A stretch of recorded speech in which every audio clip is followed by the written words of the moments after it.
We went into the weekend all sorts of excited for two phenomenal college basketball games inside Madison Square Garden. But Andy Patton, that didn't happen at all.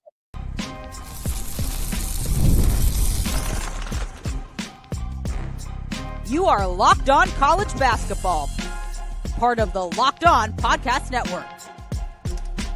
Your team every day. Hey there, what's up? Happy Monday. Welcome into the Locked On College Basketball Podcast, the only daily national college hoop show out there. We're your host. This is Andy Patton. I'm Isaac Schade, and you're joining us at the place to get your college basketball content every single day. It's all part of the Locked On Podcast Network. Thank you so much for making us your first listen or watch to get your work week started. And we want to remind you, you can catch every episode ad-free on Amazon Music. Special shout out to all the everydayers out there. And of course, all the great members of the Locked On College Basketball Discord community. Come join us now. March Madness is so close. You don't want to miss out on that. This episode is brought to you by FanDuel.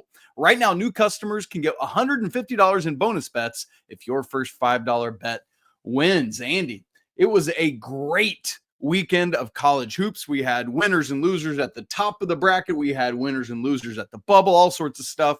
Our guy Leaf Tulane covered a whole bunch of that on Locked On College Basketball Saturday Game Night. So if you want to hear more about Duke and Illinois, about St. Mary's and Gonzaga, all the SEC stuff, Houston and Iowa State, BYU's controversial win over Arizona, go check out Locked On College Basketball Game Night. As for us today, we're going to talk about UConn having it taken to them by St. John's. I'm just so used to UConn beating everybody at Madison Square Garden on Sunday. We're going to talk some bubble winners, bubble losers, including what happened in the Hoosier State on Sunday. Andy, we're also going to preview what's maybe one of the best big Mondays of the season because we've got some bubble and we got some top 10 action. It's going to be great. And that's where we start, is back in Madison Square Garden on Sunday. Andy, as I said in the cold open, we had two great games inside Madison Square Garden we were looking forward to. On Saturday, that non-con action between Duke and Illinois. I think I said on Twitter something to the effect of now they're going to have to close MSG to fumigate after the beatdown that happened inside there. But they had to wait till after Sunday because first, Andy, UConn and St. John's, UConn trying to avenge their loss at Gamble to the Johnnies a couple weeks ago, and they could not get it done. St. John's wins 89-75 inside MSG. They led by 20 with 2 minutes to go. The final score is by 14. St. John's moves to 24-4 overall, 15-2 in the Big East, while UConn falls to 18-9, 10-6 in the Big East. Andy, what'd you see in this thing? Yeah, it's the score is not even reflective of what a beatdown this really was from Rick Pitino's team to UConn, and just we've talked about UConn quite a bit on the show. Obviously, they've struggled. They struggled in the time that they were missing Liam McNeeley. They struggled. Obviously, they struggled very early in the year in the Maui Invitational, and we've kind of seen a big roller coaster season from this team. Whereas for St. John's, a team that we have talked about and we have given a lot of attention to, they haven't had that roller coaster. They've just been steady throughout the entire season. I mean, 24-4 overall for Rick Pitino's team. They only have 2 losses in the Big East. They're, in an incredibly good position to earn potentially a top 4, top 5 seed going into the NCAA tournament, a team that nobody is going to want to face the way that they have looked as of late. And what really stood out to me is the reliance that this UConn team has on freshman Liam McNeeley. And part of that is a testament to how great of a player he is and how much he has even matured and developed from the beginning of the season until now, that he can take on and shoulder a load and have these, 25 plus, 35 plus point outburst games that can single-handedly win UConn contests. But they did not look good offensively when he was out with the ankle injury. And in this game, he played, but he just had an off night. Freshmen are going to have off nights. Freshmen are going to have off nights against really good defensive teams in pseudo road environments like this game was. And McNeeley, he goes out, he has 14 points, but 10 of them came at the free throw line. He was 2 of 13 from the field. He missed all 6 of his 3-point attempts. And this is a team that one of the best hallmarks of Danny Hurley's clubs the last couple of years has been that they didn't need one player to do anything particularly special for them to win basketball games. Alex Karaban was a great piece for their team the last 2 years, but when he had off nights, you didn't really notice. When he has off nights now, it puts a ton of pressure on this team. Right. And like Cam Spencer, he was a huge part last year, but he could have bad nights and they would be okay. Tristan Newton was never a huge scorer, but even if he had an off night from a playmaking standpoint, they were going to be okay. This team is super reliant on a player who wasn't even on the team last year. And it's just, it stands out how, and McNeely's not a great defensive player, but also UConn's not a great defensive team. And I think, that's a big part of the issue for this team is they don't have anchors down low. They don't have a Donovan Clingan or an Adama Sanogo. But I think it's also just a team that's too offensively reliant on one player who is, consistent for what most freshmen are. Like he's better than most freshmen, clearly, but this is not a team they can't be set up where they're going to lose games if their freshman star doesn't have a good shooting night. That's not a recipe for success. And that's what we've seen for UConn lately. Andy, let's put some numbers behind that. 2 years ago in the first national championship year, UConn finished the season. That's an important thing to note. 7th in the country in defensive efficiency at KenPom. Last year, 4th.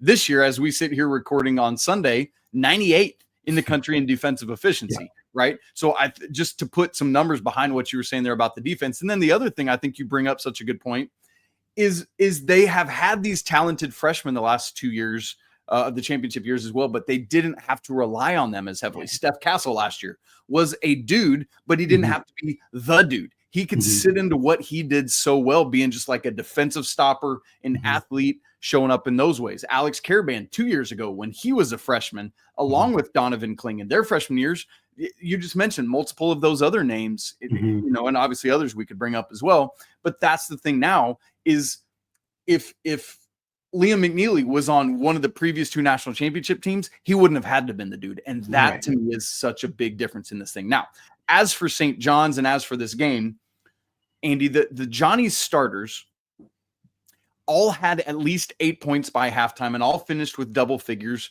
led by Kadary Richmond and Zuby Ejiofor with 18 each. Andy, Zuby Ejiofor's line in this game is absurd to me. 9 rebounds to go with those 18 points, 6 assists, just 1 turnover, 3 blocks, 2 steals on 5 of 6 shooting and 8 of 9 from the free throw line. I mean, we think about some of the most dominant players in the NBA right now, and that's the stuff they're doing from that big man position is everything, not just scoring and rebounding, but facilitating, taking care of the ball. And that's what he is doing for this team, while Bill Self really wishes he still had him in Lawrence, Kansas right now. And not to mention, as you said before we started recording, it was Davon Smith that was the Johnny on triple-double watch with 12 points, 7 rebounds, and 8 assists. Andy, a couple other wild stats from this game, and then I want to ask you about some of the ramifications.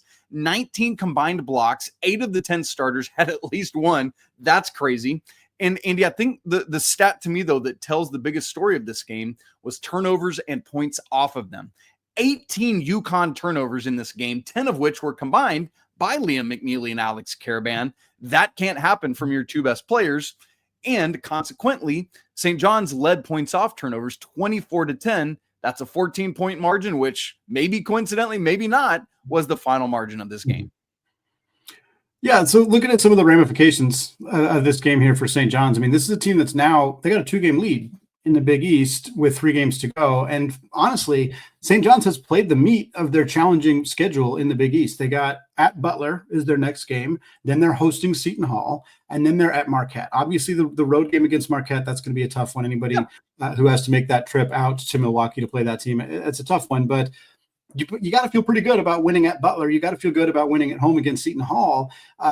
2-1 feels very, very confidently within the realm of possibility here for a team that only has 2 losses in the conference total at this point. And if they win 2, they clinch. It doesn't even matter what Creighton does. Creighton, who's 2 games behind them. St. John's wins the Big East outright if they win 2 of these 3 games. With that schedule, with the way they've been playing, you got to feel really good about this St. John's team being the Big East regular season champion, first seed in the Big East tournament, potentially, like we said, getting into that conversation as a top 4, top 5 seed in the Big Dance. There's been some really, we talked about it before the season about how Rick Pitino in his second year always has this massive glow up and this huge amount of success. And I don't know there was more doubters, I think, more hesitation than I think a lot of people, than maybe there should have been. I mean, this is a consistent thing for Pitino going back to the 80s. And, we saw this roster come together. We saw the talent on the team. Like, there was concerns about the 3-point shooting and some other stuff, but there's a bunch of dogs, a bunch of great defensive players. And they've gone out there and pretty much wrapped up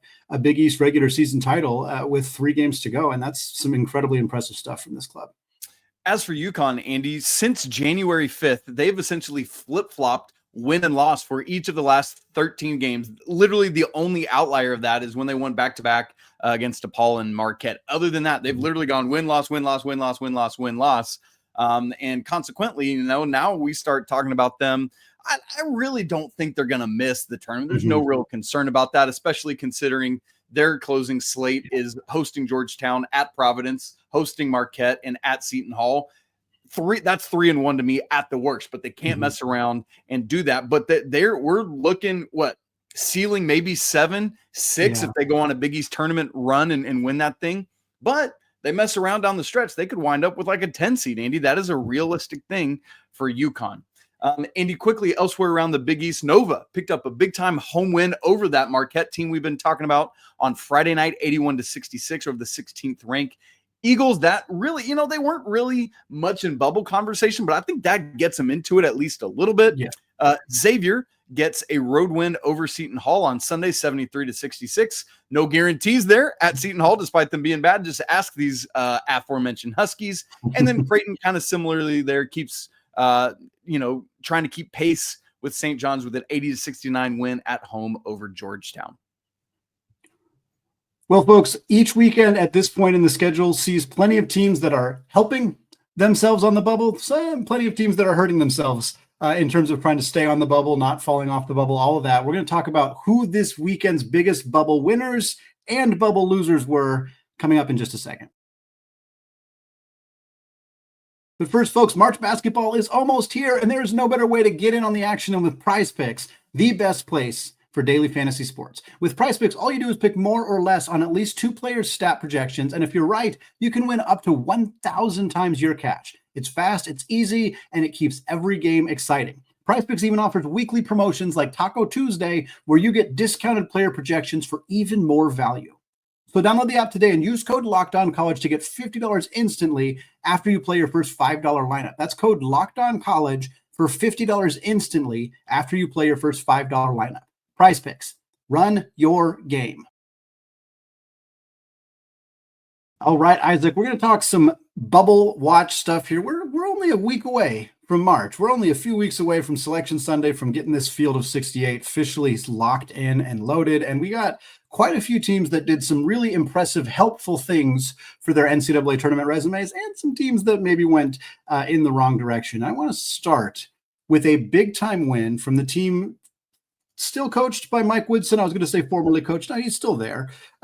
Indiana, the Hoosiers, move up to 16-11 overall, 5-9 in the Big Ten with a monster 15-point win at home over the Boilermakers of Purdue. And look, there's a conversation to be had about Purdue, who has definitely been in a bit of a skid as of late, but this is a huge win for Indiana.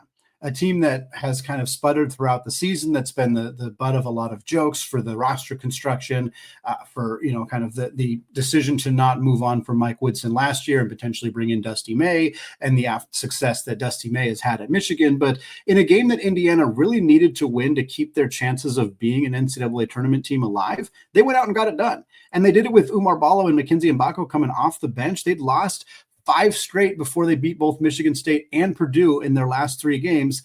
And that loss to UCLA, I think it might hurt them, but they were so close to picking that one up. That would have been a really impressive stretch if they'd been able to get that one. But they also nearly beat Michigan. This is a team that's played some good basketball. Really, since Woodson, they kind of messed up the way that they announced Mike Woodson's decision, and that caused some controversy. But really, since then, they've played some pretty inspired basketball. And at this point, I think they still got a little bit of work to do. They got a road swing out to Washington and at Oregon. They got Ohio State at home.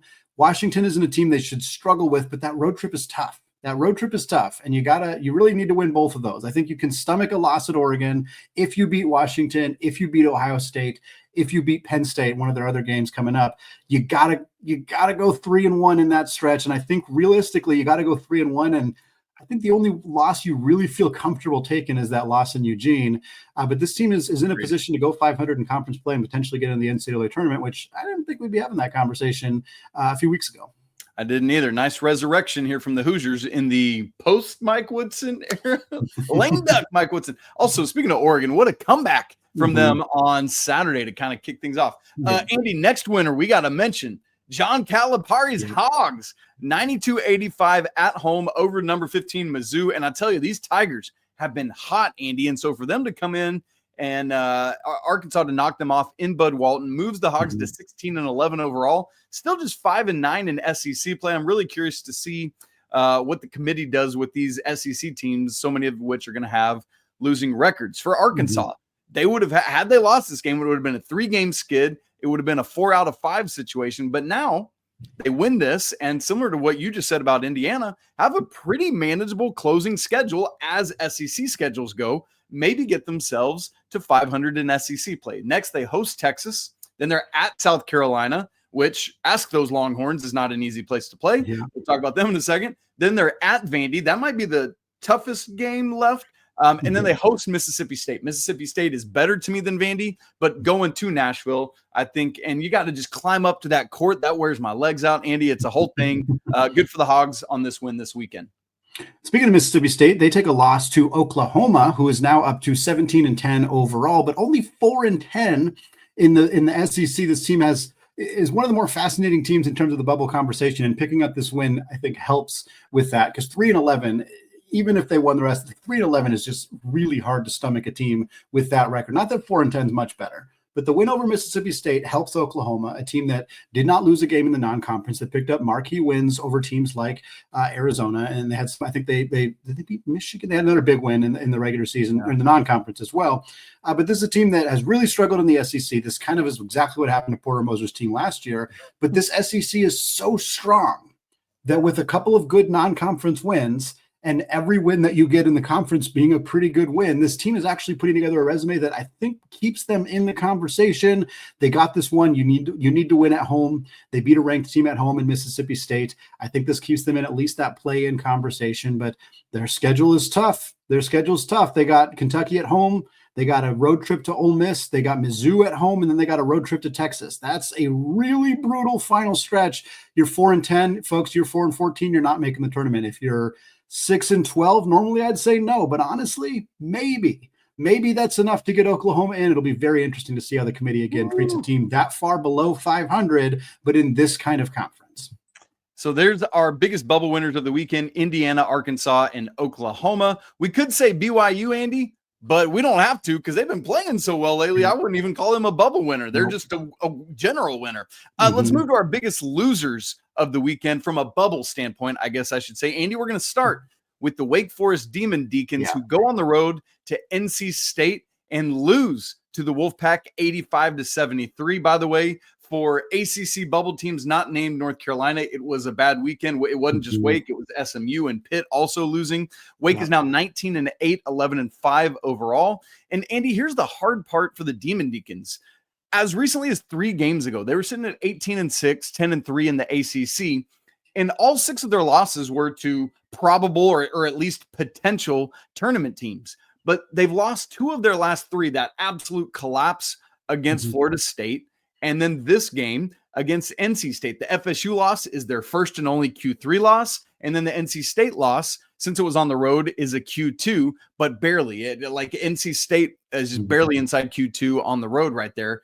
And so, Andy, they had no losses outside of Q1. Now they have one in Q2 and Q3. Here's the good news, though, if you're Steve Forbes' team. 3 of their final 4 are at home, and that's against Virginia, Notre Dame, and Georgia Tech. Watch out for them. We know how they can jump up against some teams, so they can't mess those up. Those are must-wins. And then they get their big shot. They get to go to Duke. The nice thing about that is it's kind of if you win, it's awesome. If you lose, you're supposed to because it's inside Cameron. So, Andy, if I'm Wake Forest, I need to go 3-1, and that loss can only be at Duke.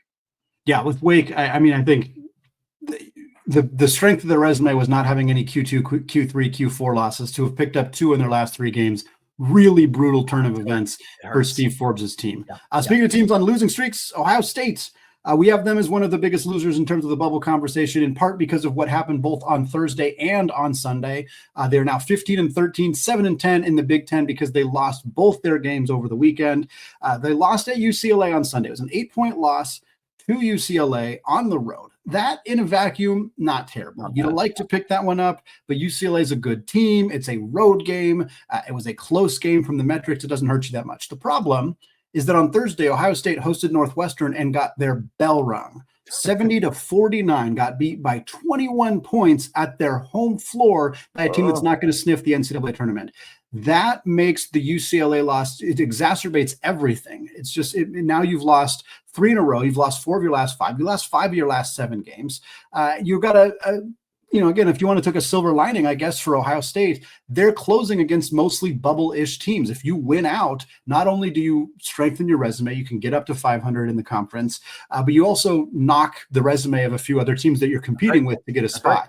They're at USC, then they host Nebraska, then they're at Indiana. So they got some chances to knock off some teams that would really help them. But those 2 losses this last weekend really put a damper on Ohio State's chances of getting to the big dance. It's that classic thing. You can't lose a home game you're supposed to win before you go on the road. Andy, the third team that was our big bubble loser of the weekend, unfortunately, is West Virginia. It's been a great story with, not big expectations coming into the year, but they've done so well. And they lose Tucker DeVries, and boy, could they have used him in Lubbock, Texas on Saturday, Andy. West Virginia falls to 16-11, 7-9 in Big 12 play, got blitzed in Lubbock 73-51. Again, a game that they're not expected to win, but you want to keep it close and respectable. They did not.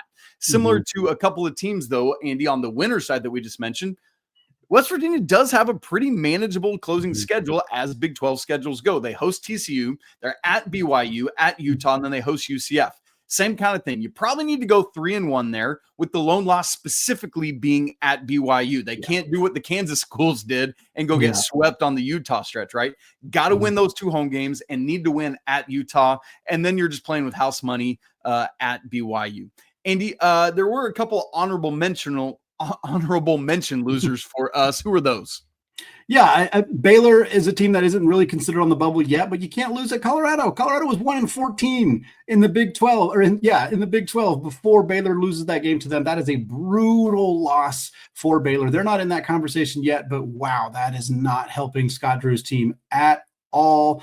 Texas loses at South Carolina, a team that had a worse record than Colorado even. They had not won an SEC game prior to beating Texas. That's a bad loss for Rodney Terry's team. And then San Diego State, they lost at Utah State. It's not a bad loss. It was an 8-point game too. They didn't get blown out, but it's not a killer for San Diego State, but it just puts more pressure on the rest of their schedule. They got New Mexico coming into town. It'd be really great to win that game, to beat them. But if you don't, you still got to take care of business at Wyoming. You got to take care of business at UNLV, and you got to beat Nevada at home. If you can win those games, even if you lose to New Mexico, you're probably fine if you're San Diego State. But man, it would have been nice to get that win on the road in Logan against Utah State. Andy, a lot of our Mondays have not been full of what we would call games I'm excited for. But this Monday has a quad of games that I'm really looking forward to. We got a top 10 matchup. We got 2 bubble ramification games. And then we got a Kansas team going to Colorado trying to not pull a Baylor. We'll talk about all that coming up in just a second.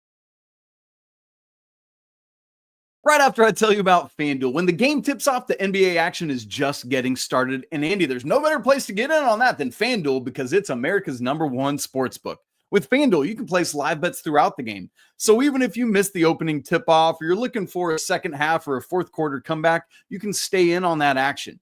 And if you're looking for a bigger payout, you can even take some of those bets and combine them together into a same game parlay. It's great because with FanDuel, when you win, you get paid instantly. How about that top 10 matchup we were just talking about? Houston at Texas Tech tonight. Houston favored by 1.5 in Lubbock. It's going to be so tasty. Oh my goodness. Right now, new FanDuel customers can get $150 in bonus bets if your first $5 bet wins. Just visit FanDuel.com to join today. Again, that's FanDuel.com for your shot at $150 in bonus bets. Make every moment more with FanDuel, the official sports betting partner of the NBA.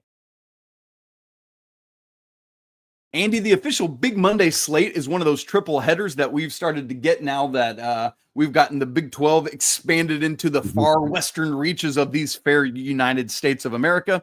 And tonight is one of those nights. We start Big Monday with North Carolina at FSU. Then we go to Houston at Texas Tech. And we wrap it with Kansas at Colorado, tipping at 11 Eastern. Get your naps in. But also, what's cool about this Monday night is we also get a good Big Ten game with Michigan at Nebraska. But Andy, let's start with this game. We don't know if this will still be top 10 when the new AP poll comes out today. But as we record, it's last week's rankings, and it's number 5 Houston at number 9 Texas Tech, 9 Eastern on ESPN. FanDuel has it. Houston Cougars -1.5.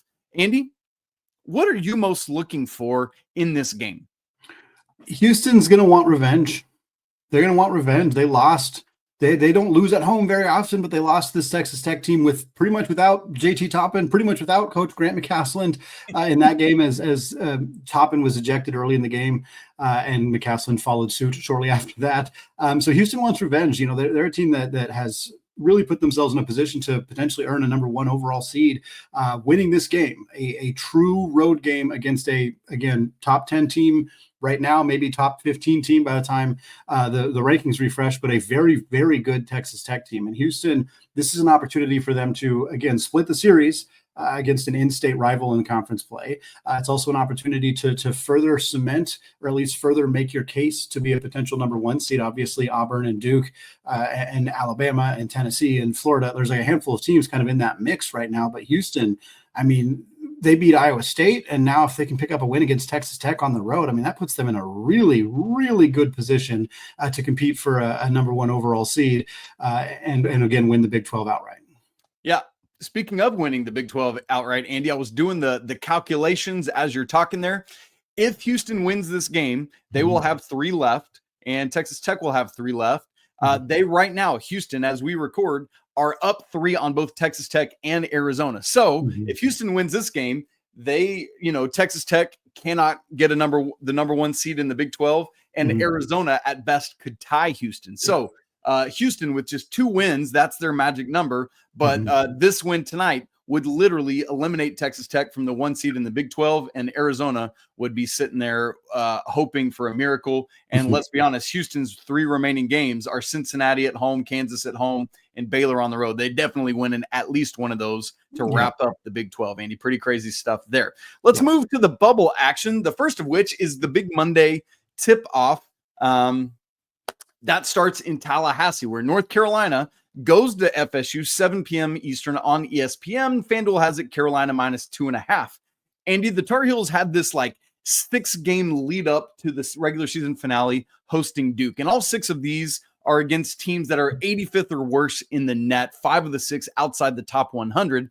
This is the toughest of those games for them for a couple reasons. FSU is that lone team that's in the top 100. This is one of those quick Saturday to Monday turnarounds. You'd always rather be the home team in that quick turnaround to Big Monday.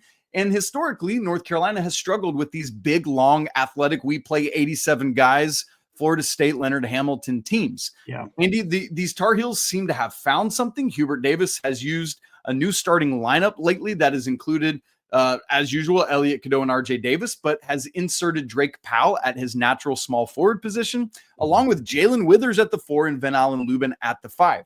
Jalen Withers, the last 14 games, has hit over 60% of his 3-point attempts. It seems like this bigger lineup for North Carolina might have found something, but Andy, is it too little too late for these Tar Heels? What do you think? Yeah, I think it's critical for them to have this kind of size going into the Florida State matchup in particular because of their length, because of what they do to be disruptive, because of how they have effectively utilized that against Carolina in the past. This very small lineup and very small just overall roster construction for North Carolina could absolutely be a problem against a Florida State team that otherwise shouldn't be super competitive with North Carolina. They're not as talented, but they have ways to disrupt them. So to me, Drake Powell is a huge key in this game. How can he play at that small forward position? You know, he's skinny, but he's got some length, he's got some size.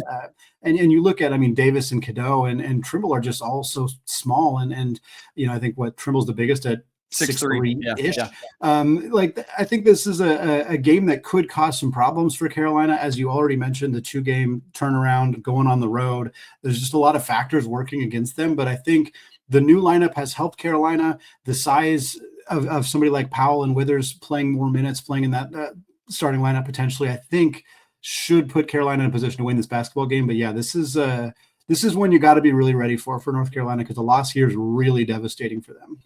As of Sunday morning's refresh, Joe Lunardi had North Carolina as the literal last team out of the tournament. They were the top team in the first 4 out. So obviously they just need to keep holding on and hope that somebody else loses. Yeah. As for the other bubble game, Andy, this is the one that is not an official Big Monday game. Number 12, Michigan goes to Nebraska, 8 Eastern on FS1. FanDuel has it Nebraska minus 0.5 points. So basically it's a pick 'em, Andy. Look, Nebraska is a little more safe on the bubble. As of Sunday morning's refresh, Joe Lunardi had Nebraska as the last 4 bye. So they're a little more safe in their standing. But with Michigan coming to town, they got a big opportunity in front of these Huskers tonight.